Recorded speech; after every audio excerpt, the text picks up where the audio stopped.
విద్య దానికోసం దీనికోసం అంటే నమ్మకండమ్మా. విద్య కేవలం సంస్కారం కోసం, విద్య కేవలం జ్ఞానం కోసం, నీ ఉద్యోగం కోసం కాదు విద్య.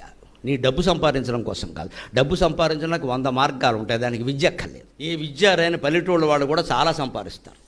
సంపాదించడం కోసం విద్య అని మీరు ముందు భావించడం మానండి. చెప్పొద్దు అంటారు, మీరు భావించాక చెబుతారు. భావించడం మానండి.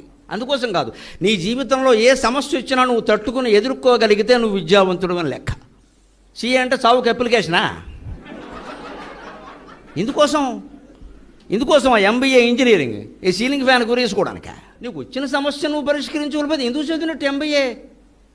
Managing what is managing? You can't manage your own life. నీ జీవితాన్ని నువ్వు మేనేజ్ చేయలేవా? ఆఫీస్ మేనేజ్ చేస్తావు? ఎక్కడి నుంచి చేస్తావు? భార్యతో ఎలా ఉండాలో, భర్తతో ఎలా ఉండాలో, తల్లిదండ్రులతో ఎలా ఉండాలో, అత్తమామలతో ఎలా ఉండాలో, విద్యార్థులతో ఎలా ఉండాలో నీకేం తెలీదా? అది నేర్చుకోవడం కదా విద్య.